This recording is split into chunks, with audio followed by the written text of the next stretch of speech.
My boss said, "Find another job." I found his job, his office, and his $40 million client list. Hi, I'm Landon Pierce, and I'm 32 years old. What happened to me 6 months ago will change how you think about workplace power dynamics forever.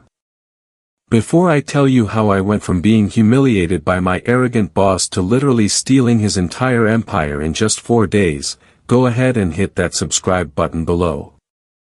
If you love stories where underestimated employees destroy toxic bosses using nothing but strategy and perfect timing, this channel is your new obsession. Now let me tell you how 3 months of careful planning and 4 days of perfect execution turned one man's cruelest words into his career's death sentence.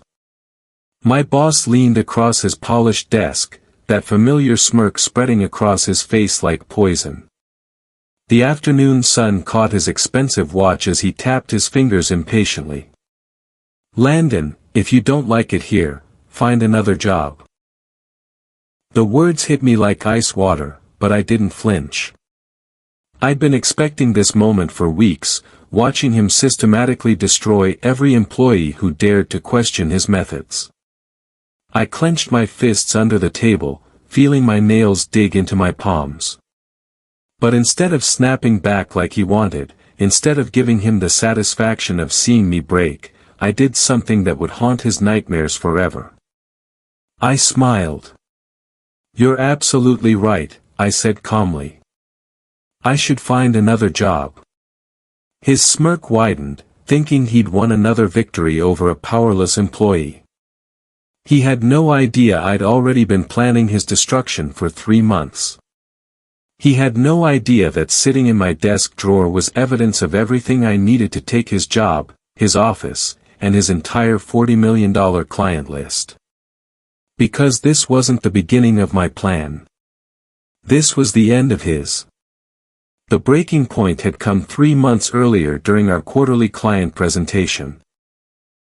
I'd spent weeks developing a revolutionary marketing strategy that could save our biggest account, worth $12 million annually.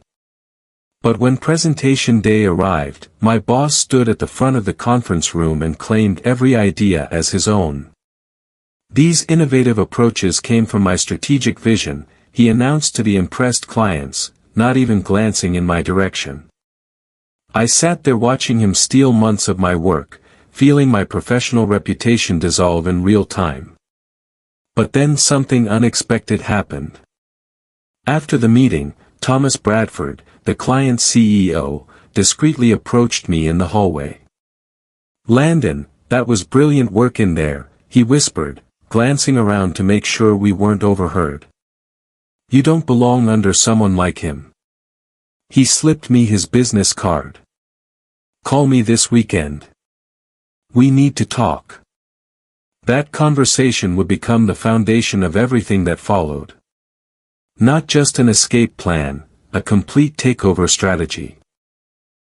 That night 3 months ago, I stayed late to finish a report my boss had dumped on me at the last minute. The office was empty, fluorescent lights humming overhead as I worked alone. Around midnight, I needed to access a shared drive for some financial data. But when I opened the folder, I found something that made my blood freeze.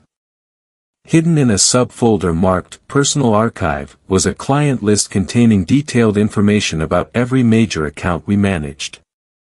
But this wasn't just company data, it included private contact information, personal relationships, and confidential business strategies. More disturbing were the notes my boss had written about each client, their weaknesses, their fears, their personal problems he could exploit for leverage.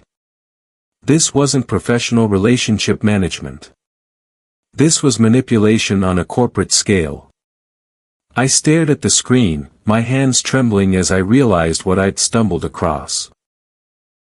This was his secret weapon, the reason he'd managed to maintain control over $40 million in business relationships. That discovery changed everything. This wasn't just about getting revenge anymore, it was about exposing a systematic abuser. The next morning, I confided in Jackson Rivers, the only coworker I still trusted after watching my boss systematically destroy or drive away anyone with talent. "You need to be careful, Landon," Jackson warned, his voice barely above a whisper. "People who cross him don't just lose their jobs, they become unemployable in this industry." "What do you mean?" "Remember Ashley from marketing? She questioned one of his decisions in a meeting. Within a month, she was gone. But it didn't stop there. He made calls to every major firm in the city, spreading rumors about her performance issues." Jackson leaned closer. "She's working retail now. A woman with an MBA and 10 years experience is folding clothes because he destroyed her reputation." The weight of what I was considering hit me fully. This wasn't just about getting revenge, it was about going to war with someone who had the power to end careers. But I'd already copied the files to a secure drive. There was no going back now. "Promise me you won't do anything stupid," Jackson pleaded. I looked him in the eye and lied. "I won't." But I was already planning something that would make stupidity look conservative. That evening, I sat in my apartment staring at the USB drive that contained my boss's entire digital empire. Everything he'd used to build his reputation, maintain his power, and destroy his enemies, all sitting in a device smaller than my thumb. The ethical choice was obvious. Turn the evidence over to corporate compliance, let the proper authorities handle it, trust the system to deliver justice. But the system had failed me for 3 years. The system had allowed him to steal my work, claim my ideas, and humiliate me in front of clients.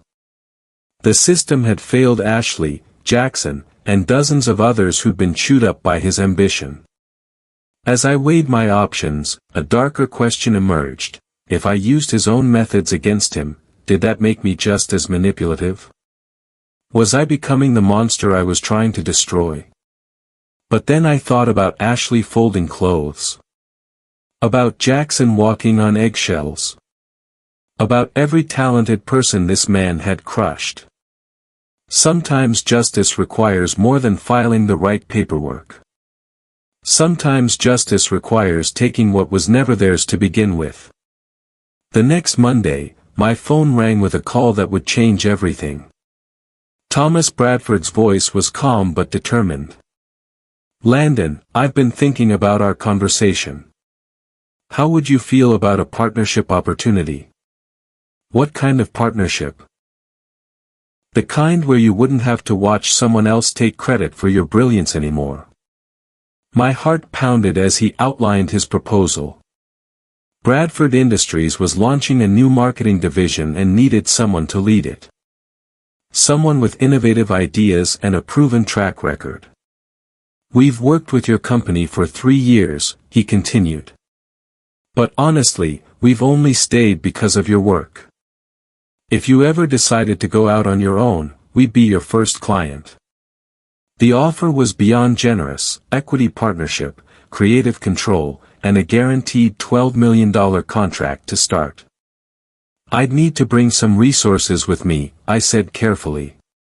"What kind of resources?" "Client relationships. Industry contacts. The kind of information that would help us compete effectively." There was a pause. "As long as everything's obtained legally and ethically, we're interested in your entire network."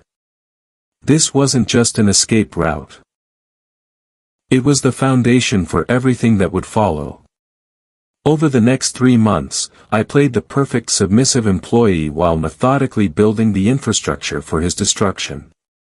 When he made me rewrite presentations for no reason, I thanked him for the feedback, and documented every instance of time wasting. When he took credit for my client retention strategy in executive meetings, I nodded enthusiastically, and recorded his claims on my phone. When he publicly criticized my lack of initiative during staff meetings, I promised to work harder, and quietly reached out to the colleagues he'd humiliated. Behind the scenes, I was building something he couldn't see or control, a network of allies within the company who were tired of his tyranny. Ashley from accounting, who he'd humiliated over a minor budget discrepancy. Carlos from IT, who'd been blamed for system crashes that weren't his fault. Maria from sales, who'd watched him steal commission from her biggest deal. One by one, I approached them. Not with grand conspiracy theories, but with simple questions about their experiences. What I discovered was an army of employees waiting for someone brave enough to make the first move. 2 weeks ago, I was in the break room when I heard my boss's voice drifting from his office next door. The door was slightly ajar, and his phone conversation was clearly audible. "Pierce will be gone soon," he was saying, his voice dripping with satisfaction. "He's not a threat anymore. I've broken his spirit completely." I froze, coffee cup halfway to my lips. Trust me, he's one of those weak personalities. Put enough pressure on someone like that, and they fold. He'll probably quit by the end of the month. The person on the other end said something I couldn't hear. Own him. I already do. He does whatever I tell him without question. It's actually pathetic how easily these people can be controlled. I set down my coffee carefully, my hands steady despite the rage building in my chest. He thought he'd broken me. He thought I was another Ashley, another casualty of his systematic destruction of talent and dignity. What he didn't know was that broken people have nothing left to lose. And I'd spent 3 months preparing for exactly this moment. Last Friday, I implemented the first phase of my execution plan. I sent my boss a routine project report, but embedded within the financial projections was a subtle error that would only become apparent if he tried to present the data without understanding it. The report looked professional, comprehensive, and completely accurate on the surface. But buried in the methodology section was a calculation that would make him look incompetent if he tried to explain it to clients. At 2 p.m., he had a presentation with our second largest client, Westfield Corporation. I watched from my desk as he confidently strode into the conference room with my report under his arm. 20 minutes later, he emerged looking flustered and angry. The client had asked pointed questions about the financial projections that he couldn't answer. "Pierce," he barked across the office. "Conference room. Now." I followed him in, maintaining my mask of confused innocence. "Your report made me look like an idiot in there," he snapped. "I'm sorry, sir." Which part was unclear? The methodology section. They asked about the variance calculations, and I couldn't explain them. "Oh, that's because those calculations require advanced statistical knowledge. I assumed you'd want me to present that section myself." 3 months of planning had led to this perfect moment of public humiliation. His face turned red as he realized what had happened. I'd made him look incompetent not through sabotage, but by giving him work he wasn't qualified to understand. "You did this on purpose," he accused. "Did what on purpose?" "Provided accurate financial analysis using industry-standard methodologies." He stared at me for a long moment, searching for something to pin on me. But everything in the report was correct, professional, and exactly what he'd requested. Finally, he exploded. "You think you're so smart, don't you? Well, let me tell you something, Pierce, you'll never work here again." His voice carried through the thin conference room walls. I could see employees in the main office turning to look, their expressions shifting from amusement to something else. For the first time in years, they weren't laughing at the victim of his rage. They were studying me like they recognized something they hadn't seen before. "I understand your frustration," I said calmly. "Should I prepare a transition document for my replacement?" The question caught him off guard. He'd expected me to beg, to apologize, to break down. Instead, I was treating his threat like a business decision. Because after 3 months of preparation, it was. That evening, I met with Ashley and Carlos at a quiet restaurant downtown. Both had left the company months earlier, casualties of my boss's systematic destruction of anyone who challenged his authority. "I can't believe you're still working for that monster," Ashley said, shaking her head. "Not for much longer," I replied. "But I need to know something first. How much evidence do you have of his misconduct?" Carlos pulled out a folder thick with documentation. "Everything. Emails where he takes credit for other people's work. Performance reviews where he fabricates problems to justify firing people. Even recordings of him bragging about destroying careers." "Why didn't you use this?" "Because he has connections everywhere," Ashley explained. "The HR department, the legal team, even board members. We tried the official channels. They buried everything." She leaned forward.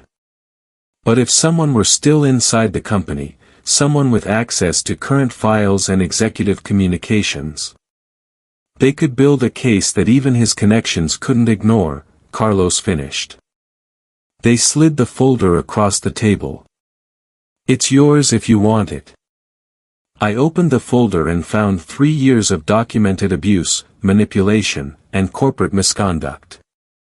Combined with what I'd already collected, it was enough to destroy him completely. The final pieces were falling into place. Monday morning brought the call I'd been expecting. Thomas Bradford's voice was excited, urgent. "Landon, I've been talking with some colleagues about our partnership opportunity. The interest is bigger than I expected." "How much bigger?"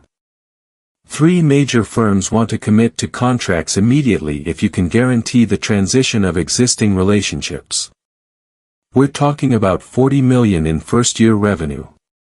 The number hit me like lightning. $40 million, exactly the amount my boss controlled through his stolen client relationships. "There's just one condition," Bradford continued. "We need to move fast. My partners want confirmation of your client list and transition strategy by the end of this week." "This week?" "I know it's aggressive, but there's a window of opportunity here. Some major contracts are coming up for renewal, and if you're going to make a move, now is the time." My hands were shaking as I processed what he was offering. Not just a job, not just revenge, a complete takeover of everything my boss had built his career on. "I'll have an answer for you by Friday," I promised. The execution phase was about to begin. Tuesday morning, I discovered that my boss had changed all the system passwords and restricted my access to client files. He was trying to cut me off from the resources I needed to do my job. But he'd made a critical mistake. I'd already created backups of everything important, stored securely on external drives he knew nothing about. While he thought he was cutting off my access to information, I was actually gaining freedom to operate without digital surveillance. That afternoon, I started making discreet calls to our biggest clients. Not to steal them, not yet, but to gauge their satisfaction with current service levels and their willingness to consider alternatives. What I discovered was eye-opening. Client after client expressed frustration with my boss's communication style, his tendency to overpromise and underdeliver, his habit of taking credit for work he hadn't done. "Honestly, Landon," said Rebecca Stone from Apex Financial, "if you ever decided to start your own firm, we'd be very interested in following you there." By the end of the day, I'd confirmed what I'd suspected: the clients weren't loyal to the company. They were loyal to me. And they were ready to prove it when the time came. Wednesday brought an unexpected visitor to my office. Patricia Hamilton, a member of the board of directors, appeared at my desk with a serious expression. "Landon, could we speak privately?" We found an empty conference room, and she closed the door carefully. "I've been hearing concerning reports about management practices in this department," she began. "Specifically, allegations of credit theft, employee intimidation, and possible client manipulation." My heart raced. Someone had been talking, but who? If you could prove what we've been suspecting about certain executives, the board would be very interested in taking action. She handed me her business card. "Think about it. But if you have information that could help us clean house, now would be the time to come forward." After she left, I sat staring at her card. The board was already investigating my boss. All they needed was proof. I had enough proof to end 10 careers. But I also had something better. A plan that would give me everything instead of just destroying him. The question was whether I wanted justice or victory. Why not both? Thursday afternoon, my boss called me into his office with murder in his eyes. He'd clearly discovered that I'd been making client calls without permission. "I know what you're doing, Pierce," he said, his voice dangerously quiet. My pulse spiked. Had he figured out the full extent of my 3-month investigation? Did he know about the backup files, the board members' visit, the partnership offer? "What am I doing?" I asked, maintaining innocent confusion. "You're trying to undermine me with the clients. Making calls, asking questions, positioning yourself as the alternative to current management." Relief flooded through me. He suspected sabotage, but he didn't know about the systematic intelligence gathering I'd been conducting. "I was just following up on some account concerns," I said. "Bullshit. You're trying to steal my relationships." The irony was beautiful. He was accusing me of trying to steal relationships that he'd stolen from other people over the years. "Sir, I would never." "Save it. I know exactly what kind of person you are, Pierce. Weak, desperate, willing to betray anyone to get ahead." He was describing himself perfectly. But his paranoia told me something crucial. He knew he was vulnerable. That night, someone broke into my apartment. I came home from dinner to find my front door slightly ajar and my home office ransacked. My computer was gone. My filing cabinet had been searched. Even my backup drives had been taken from their hiding spots. But whoever had done this had made a critical error. They'd found the decoy drives I'd planted, not the real ones hidden in locations no reasonable person would think to check. More importantly, the break-in told me something terrifying. My boss knew exactly how much I'd uncovered. The thoroughness of the search, the specific items targeted. This wasn't random vandalism.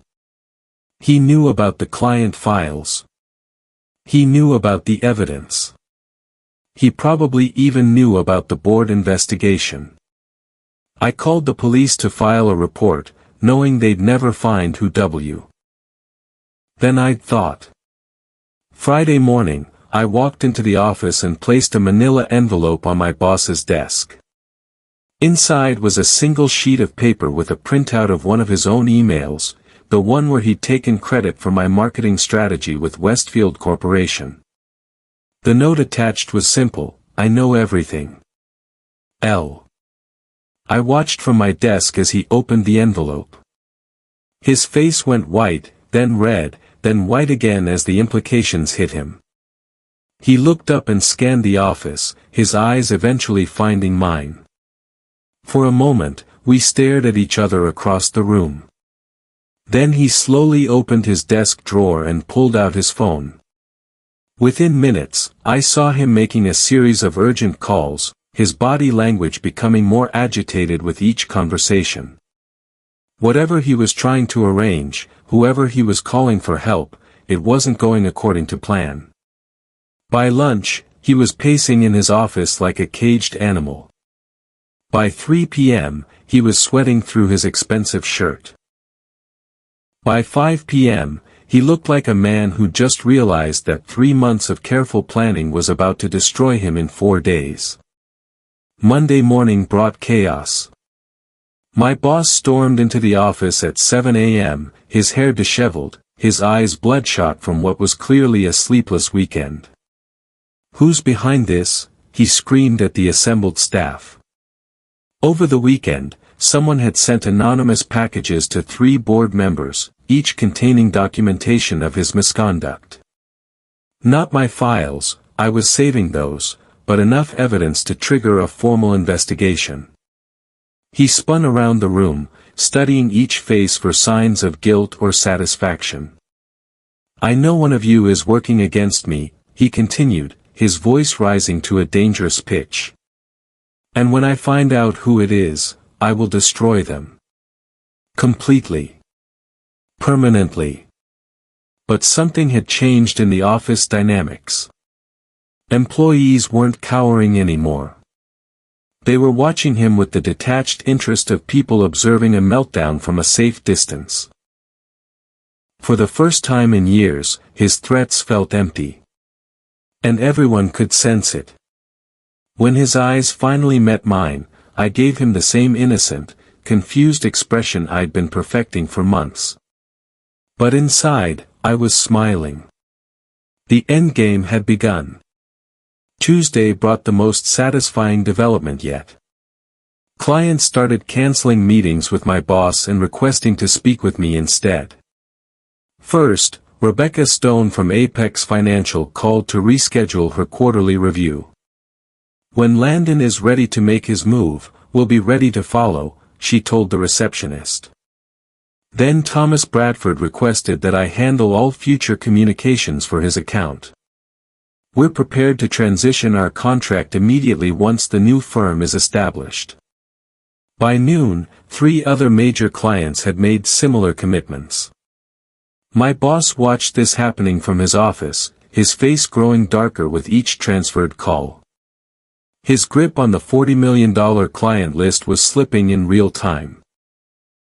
At 2 p.m., he cornered me in the hallway, his voice shaking with barely controlled rage. "You think you're so clever, don't you, Pierce? Turning my clients against me?" "I'm just responding to their requests for service," I replied calmly. "Those are my relationships. My clients. My business." The possessiveness in his voice was revealing. He truly believed he owned people, owned relationships, owned loyalties that had never belonged to him. "Actually," I said, "I think they're choosing who they want to work with." The confrontation escalated quickly. His face turned purple as he stepped closer, invading my personal space in a way that was clearly meant to intimidate. "If you take one more step to undermine me, you're finished, Pierce. Not just here, everywhere. I'll make sure you never work in this industry again." Several employees had stopped to watch the confrontation, their phones discreetly recording what was clearly becoming an HR nightmare. I let the silence stretch until he started to look uncertain. Then I leaned in close enough that only he could hear my next words. "No," I whispered. "You are." The confidence in his eyes flickered for just a moment. Long enough for me to see that underneath all the bluster and threats, he was starting to realize he might have underestimated me. That flicker of doubt was all I needed. I smiled and walked away, leaving him standing in the hallway while his employees pretended not to have witnessed his complete loss of control. The king was dying, and everyone could smell the blood in the water. Wednesday morning at 9 a.m., I walked into the emergency board meeting carrying a folder that would end my boss's career permanently. Patricia Hamilton looked up as I entered. "Landon, thank you for coming. Please, have a seat." The 5 board members were arranged around the conference table like a tribunal. My boss sat at the far end, his lawyer beside him, both looking like they were facing execution. "We've called this meeting to address serious allegations regarding management misconduct," Patricia began. "We understand you have information that might be relevant." I placed the folder on the table and opened it slowly. Inside were printed copies of every email, every stolen presentation, every manipulated performance review, every piece of evidence I'd collected over 3 months.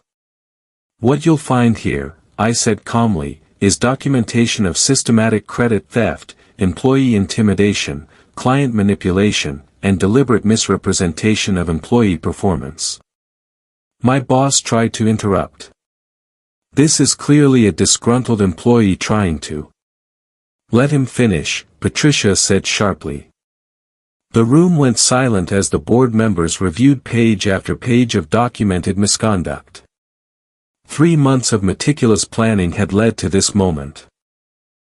For the next hour, I walked the board through 3 years of systematic abuse. Email chains showing him claiming credit for other people's work. Performance reviews where he fabricated problems to justify destroying careers. Even audio recordings of him bragging about manipulating clients.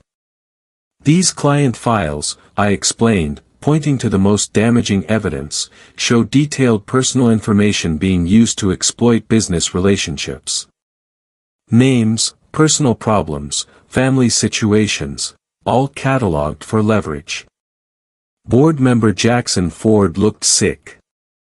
"This is extortion disguised as relationship management."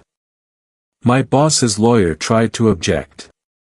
"These files were obtained without authorization. These files were accessed using standard employee credentials during routine work assignments," I corrected. "Everything here was collected legally through normal business operations over a 3-month period."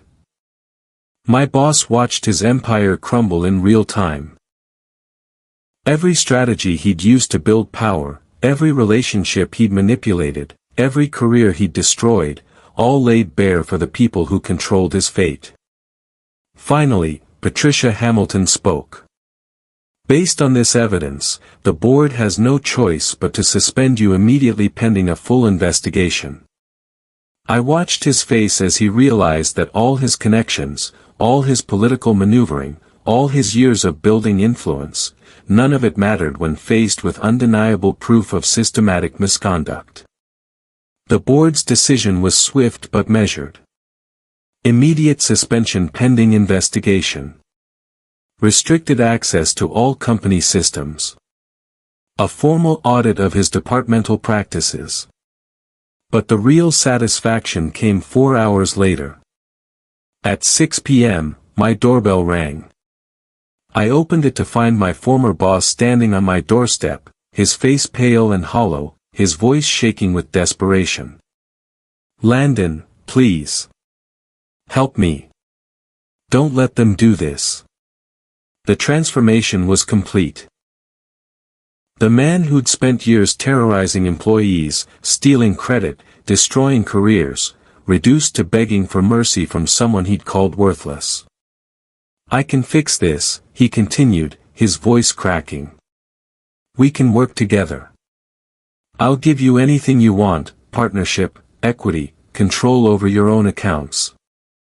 I stared at him for a long moment, remembering every humiliation, every stolen idea, every employee he'd driven away. "You told me to find another job," I said finally. "That was a mistake. I was angry, I didn't mean. I found one." His face crumpled as the full reality hit him. "What job?" I smiled, savoring the moment I'd been planning for 3 months. "Yours."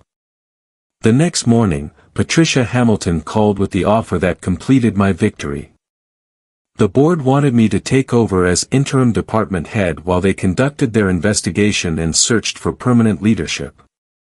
The job came with everything my former boss had lost. His office, his salary, his authority over the $40 million client list he'd spent years building through manipulation and theft. There's just one condition, she added. The clients have specifically requested that you remain as their primary contact regardless of how our investigation concludes. I sat in his chair, at his desk, looking out through his windows at the city skyline. The same view he'd enjoyed while destroying careers and stealing credit for other people's work. But now it was mine. His computer login had been transferred to me. His files, his contacts, his carefully cultivated relationships, all legally mine now. The irony was perfect. He'd built his empire by stealing from others, and now everything he'd stolen had been taken from him. Thomas Bradford called to congratulate me on the promotion. I guess we'll have to adjust our partnership discussions, he said with a laugh. Actually, I replied, I think I'm exactly where I need to be.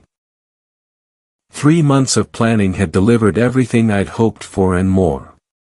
6 months later, I'm still sitting in his office, but now it's officially mine. The interim title disappeared after I increased departmental revenue by 30% and secured the largest client contract in company history. The $40 million client list he'd claimed as his own personal property now generates $60 million annually under my management. This morning, I got a call from a new employee, a talented young woman who reminded me of myself 3 years ago. She was nervous, asking for advice about presenting an innovative strategy to the executive team. Don't be afraid to claim credit for your own work, I told her. And remember, if someone tells you that you don't belong somewhere, maybe they're the one who doesn't belong. After hanging up, I leaned back in my leather chair and thought about his words from that afternoon 6 months ago, Landon, if you don't like it here, find another job. I looked around at the office that was now mine, at the team that actually respected their leader, at the client relationships built on trust instead of manipulation. Then I smiled and whispered to the empty room, I did find another job. A pause. Yours. If this story proves anything, it's that stolen power never lasts, but earned respect is forever. Have you ever had a boss who took credit for your work? Share your story in the comments. This community celebrates everyone who's ever been underestimated by someone who forgot that competence always beats politics. Smash that like button if you believe hard work beats manipulation every time. Subscribe and hit the bell for more workplace justice stories where the talented win. Comment your thoughts, I personally respond to every single message. Share this with anyone who's ever been told they're worthless by someone who was actually afraid of their potential. Because sometimes the best revenge isn't getting even. It's getting everything. Including the respect they never deserved.